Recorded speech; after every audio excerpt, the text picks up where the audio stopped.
Maccabeestv showing unity, bringing forth mysteries of Israelite history, showing and proving who we are biblically, exposing false philosophies, keeping our eyes on the prophecies. Maccabeestv showing unity, bringing forth mysteries of Israelite history, showing and proving who we are biblically, exposing false philosophies, keeping our eyes on the prophecies. Children of Israel standing firm, we go hard, proving all things through the spirit of the Most High. Israelites bringing light to the truth in the midst of lies, being examples to the youth, so we utilize anything we get our hands on to open your eyes. Of course we get our read on. You can get edified on history, the Israelite mystery, discovered through scriptures for many centuries. The proof is evident through the archaeology, old books and testimonies of our ancient family trees.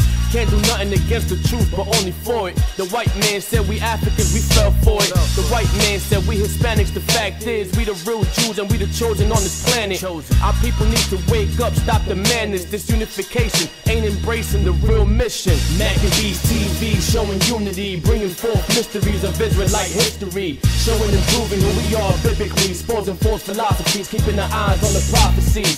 Maccabeestv showing unity, bringing forth mysteries of Israelite history, showing and proving who we are biblically, exposing false philosophies, keeping our eyes on the prophecies.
Shalom, brothers and sisters. Welcome to another edition of Maccabeestv.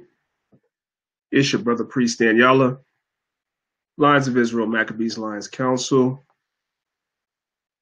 Just a quick video today. You guys can see the title.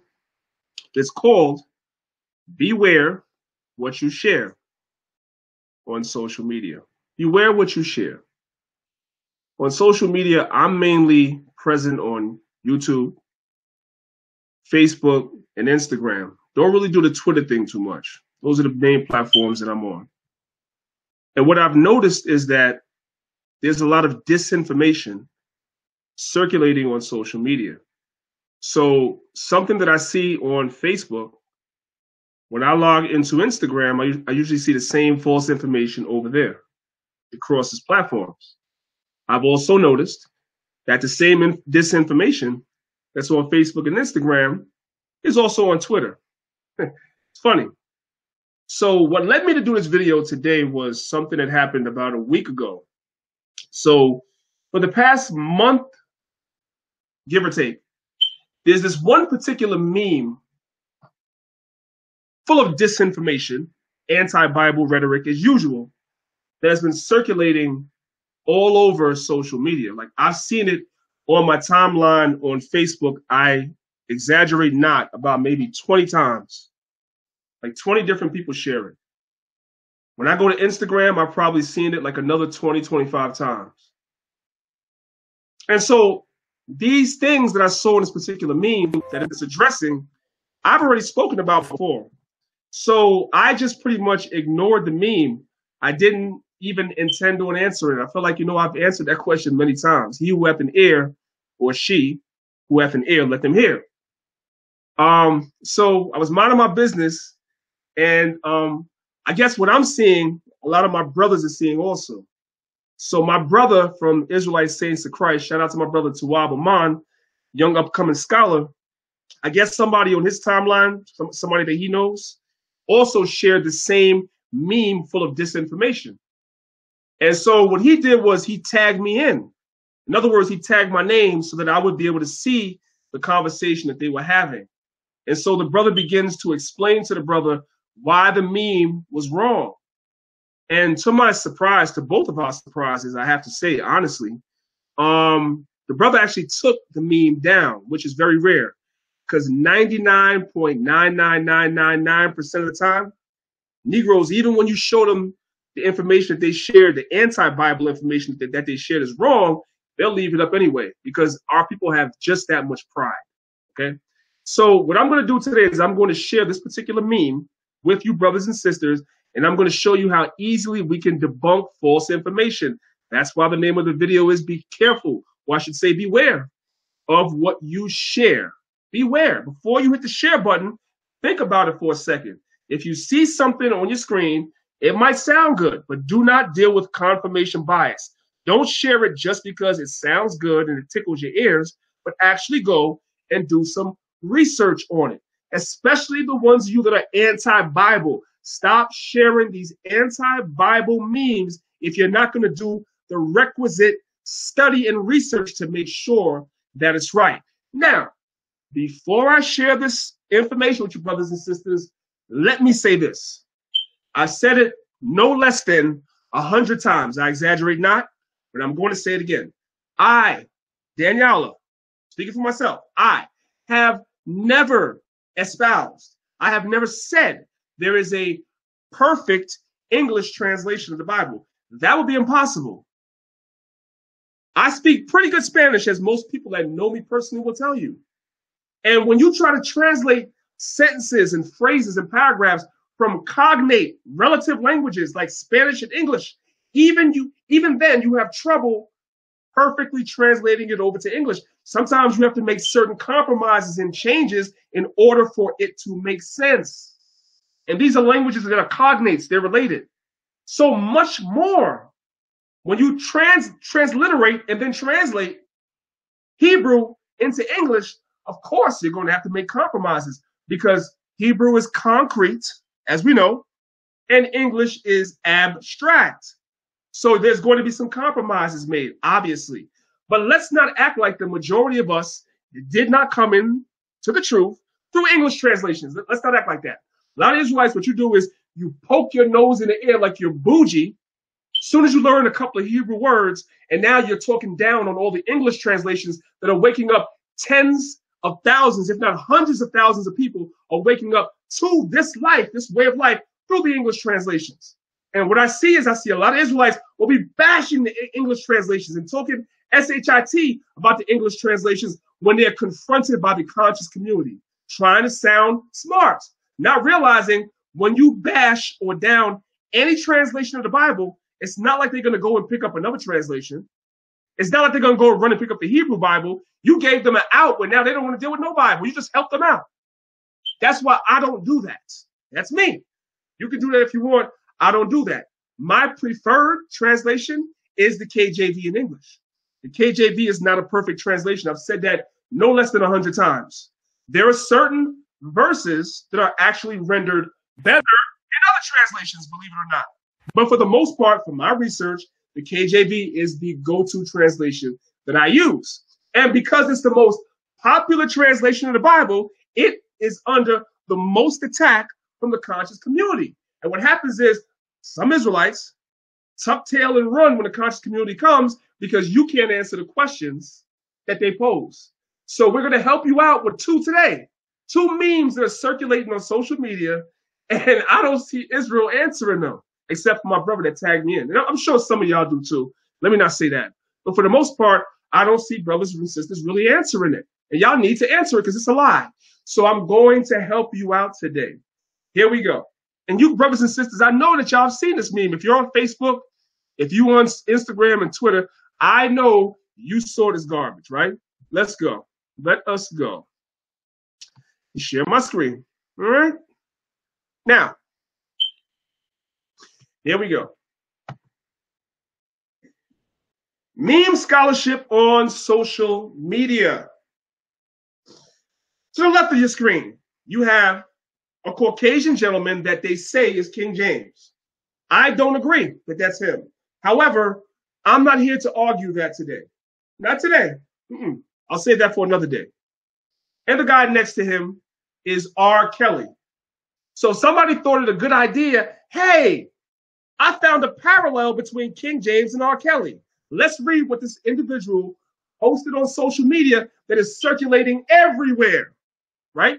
Let's go to the right of the screen. It says Modern Marvel on where? Twitter, social media. King James, listen to what he wrote. King James was a homosexual. I don't agree, but I'm not going to argue that today. A pedophile. I don't agree, but I'm not going to argue that today. And had sex with his mother. I don't agree, and I am going to argue about that today because that is an easy cut. Anybody, it's so easy a fifth grader could do it. Could have looked that up and found out that was a lie, but don't take my word for it. Don't take my word for it. Had sex with his mother, much worse than R. Kelly. There's the comparison. Somebody thought they was also smart. They made a comparison between the king and R. Kelly. But y'all still read his Bible. And Negroes saw that and was like, oh, wow, that's deep. And dummies hit the share button on social media and have been disseminating that nonsense all over.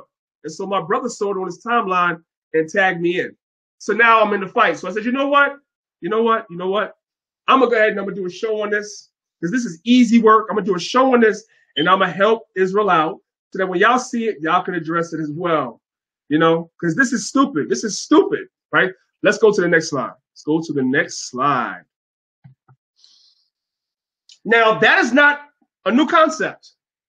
Here we have one of our favorite guys. Well, I mean, y'all favorite guys, not mine. Ice Cube, right? This is how easily a lie becomes widespread. Then we have Brother Ice Cube on the left of your screen. Now, I'm not even going to talk about that Masonic pose he has on the front of the album. We understand what signs and symbols are, but you know what? I don't want to talk about that. Not here for that today. So in 1993, he put out an album called Lethal Injection, which was actually a pretty good album. I remember that. Pretty good. There was a song on there called When I Get to Heaven. Remember, this is 93. Let's look at the highlighted lyrics of that song. I Googled it because I remember the song very well, but I wanted to show it to you. It says, "'Cause you's a crook and I'm a brother. King James had sex with his mother. Is that your addition? Is that your religion? Black man, you got to make a decision." Guess what? This album went platinum, meaning 1 million people plus bought this album and 1 million people heard him spit that disinformation. So from 93 all the way up until now, that lie has been circulating around. Now we need to find out once and for all, is it true or is it not true? Did the man have sex with his mother like Negroes are saying, writing songs about, and sharing on social media? Let's find out. Let's go to the next slide. Okay, we're going to get right to it. I could have went and got primaries and all that, but it's no need. This is simple. I went to Wikipedia. Simple, simple, simple. You can consult many, many, many, many encyclopedias. It'll tell you the same thing. His mother was arrested when he was a baby. Let's see. Pay attention, right? It says James VI, right? And first, James Stewart, he was born when? The 19th of June, 1566. Y'all see the arrow? Pay attention. He was born June 19th, 1566. Let's go over to the next screen. When you scroll down on Wikipedia, you go to the portion that says childhood. We're going to start where the arrow is pointing. James's father, Darnley, was murdered on February 10th, 1567. His father was killed before he was 1 year old. Pay attention. He was born in June 1566. His father was murdered in February 1567. His father was murdered before his first birthday, not even a year old. Pay attention, right? At Kirk O'Field, Edinburgh, perhaps in revenge for killing of Rizzo. James inherited his father's titles, Duke of Albany and Earl of Ross. Mary was already unpopular, and her marriage on the 15th of May, 1567, to James Hepburn, 4th Earl of Bothwell, was widely suspected of murdering Darnley, heightening widespread bad feelings towards her. So his mother was accused of killing his father in 1567. This is still when he was 1 year old almost. Okay, this is in May. He wasn't quite one yet. So she was accused of killing his father. Let's read the next line, the one that's highlighted. In June 1567, when was he born? Let's go back to the screen. He was born in June 1566. There we go again. Next screen right here. In June 1567, translation, when he was 1 year old, Protestant rebels arrested Mary and imprisoned her in Loch Leven Castle, and she never saw her son again. She never saw her son again. One more time. She never saw her son again. But Ice Cube rhymed that said the man had sex with his mother. And 1 million people purchased that album. That's how easily disinformation circulates. If King James was having sex with his mother, guess what? She was a pedophile because she didn't see him after he was 1 year old. Do y'all see that? Did I make that up? Come on, man. And this crap is circulating all over social media. All over. This is disinformation. So thankfully, when the brother posted that thing and we spoke to him, he actually didn't have pride and took the post down. So all praise to the Most High for that, because that's very, very, very rare. Okay. Now what I'm going to do, I'm going to leave this PowerPoint. Let me just show y'all. Let me just show y'all. This PowerPoint is 147 slides long. All right, just so y'all know, this is something. Oh, I got some work. I'm quiet, but I got some work. Let's go to another PowerPoint I have. This is a different PowerPoint. A different PowerPoint. Bear with me 1 second, family. I think I didn't put a very important slide in here that I'm going to need. As a matter of fact, I'm going to do this with you guys. I'm going to be right with you guys. We're going to do this together. Okay? You're actually going to see me do it. I don't have nothing to hide. So, let's see. What am I looking for here? Okay, I need that. Is that what I need? Yep, that's what I need. And now let's come to this one. This is a little more intricate. Yep, I've got exactly what I need. Is that what I need? 16. There it is. Let me expand these a little bit. And now let's get to the second bit of disinformation that's circulating on social media as well. And I'm just doing this as I'm going. As y'all can see, I'm actually sitting here bringing the slides in. This is also something that's being circulated as a lie as well on social media. So let's debunk this crap as well, right? Let me delete this slide and let me bring this one to the bottom here. And here we go. Now I'm going to share my screen with you guys. Let's go. Here is another lie that's circulating on social media, right? I did a video on this years ago. And here we go again, right? Did William Shakespeare insert his name into the Bible? Some of y'all might be laughing and thinking, oh my God, this is outrageous. Y'all don't understand that this is something that conscious people believe. They believe this stuff. And they will argue you down, even when you show them that they don't know what the hell they're talking about. They will argue you down. Let's get into this, right? So, the person that put this together, they took a screenshot of the 1611 and they highlighted the word shakes in verse 3 of Psalms 46. This is Psalms 46. They highlighted the word shakes. And then in verse 9, they highlighted the word spear. And they came up with this philosophy that this is William Shakespeare inserting his name into the Bible. He was the secret author of the Bible, and he inserted his name in Psalms 46. Some of you may have never heard this, but I'm telling you it's out there, And I'm helping you out right now. Let's go. Next slide. Negroes say, wow, that's deep, right? And so Negroes take a hold of the information and they start disseminating it amongst our people. Here we have Malachi Z. York, Dr. York, the man that says he has 720 degrees of knowledge, brothers and sisters. The man said he has 360 degrees of earthly knowledge, which is complete knowledge. A circle is 360 degrees. He has complete, full knowledge of all things. He has 360 degrees of earthly knowledge. He has 360 degrees of heavenly knowledge or celestial knowledge. So they say Dr. York has 720 degrees of knowledge, brothers and sisters. So there is absolutely no way a man with 720 degrees of information would possibly give you this information. There's no way, right? He wrote a book called The Degree of Christism. This is it right here. This is it right here. Okay. In the book, The Degree of Christism, Dr. York parroted that false information we just saw. Let's read it right here in the highlighted portion. William Shakespeare, aka William Tyndale, which is a lie, but I'm not dealing with that today. William Shakespeare had the nerve to put his own name, Shakespeare, in the Bible. Psalms 46:3, shake, which is 46 words from the top, and spear in Psalms 46:9, which is 46 words from the bottom.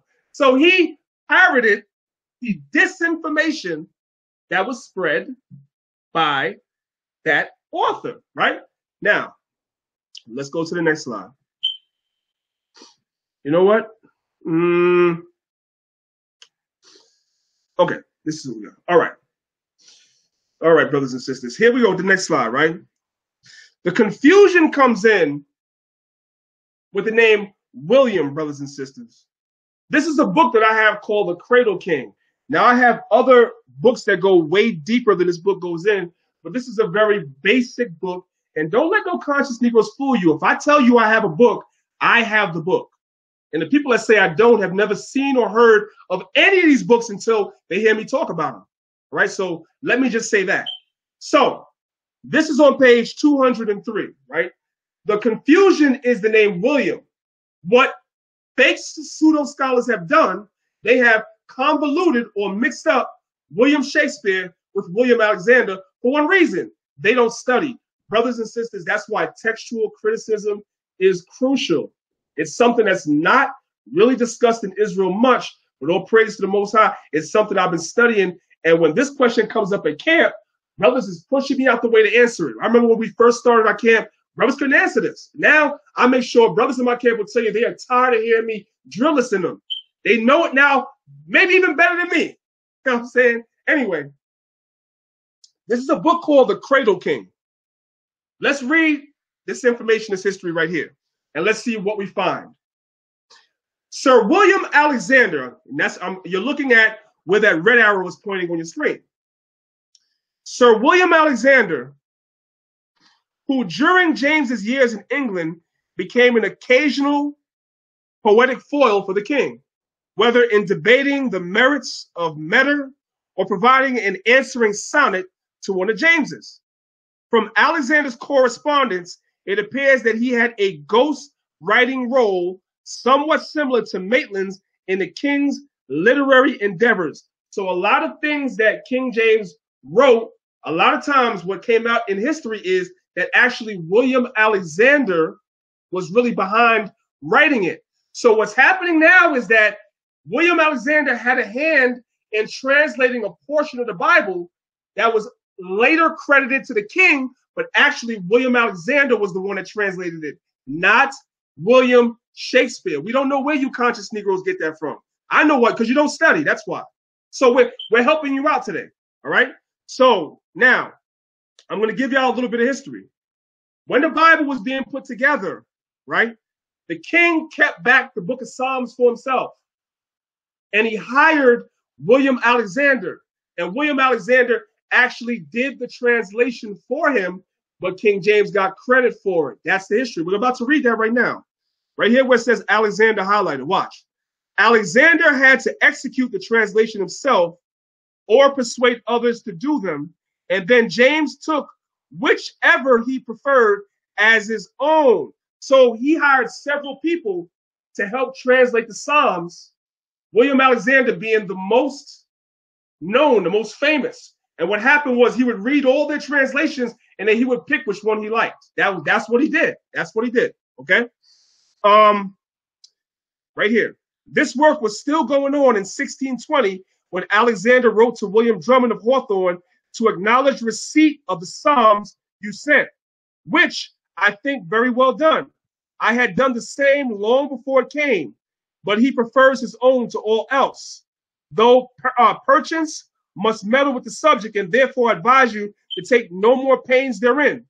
By the time of James's death, only 30 Psalms were done, but his successor allowed Alexander to finish the sequence and publish it under James's name. So now we see William Alexander finished the Psalms, translate the Psalms after King James's death, but he published the Psalms under King James's name. So no, brothers and sisters, it was not William Shakespeare. That is a lie. It was never William Shakespeare. That is a lie. Now, there's one more thing I want to show y'all. Check this out. Check this out, right? Right here. It says, by the time of James's death, only 30 Psalms were done. Only 30 Psalms were done by the time of James's death. Let's go to the next slide. James died in 1625. He died in 1625. William Shakespeare died in 1616. So William Shakespeare was dead 9 years before King James. He died 9 years before King James. He died 1616. King James died in 1625. Let's go back to the slide before this. He died in 1625. By the time of James's death, 1625, only 30 Psalms were done. Remember, William Shakespeare died in 1616. He died before King James. King James died in 1625. By the time of James's death, 1625, only 30 Psalms were done. Wait a minute. If only 30 Psalms were done in 1625, how could William Shakespeare have put his name in Psalms 46 when in 1625 they only had finished 30 Psalms? And William Shakespeare was long dead. He died in 1616.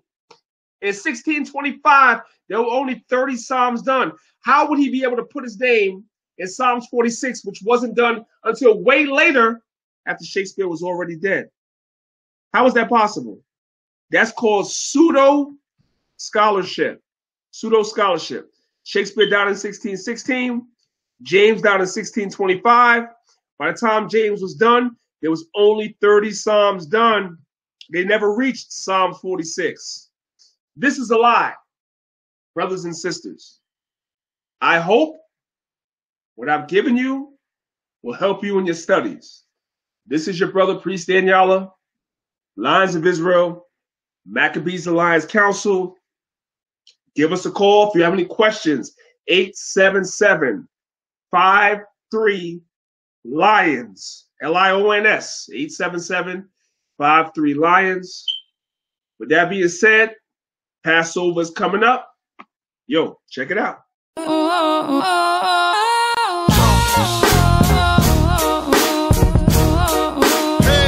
hey. We sing a celebration to the holy power, Yahweh. Hey, hey. It's a holy celebration.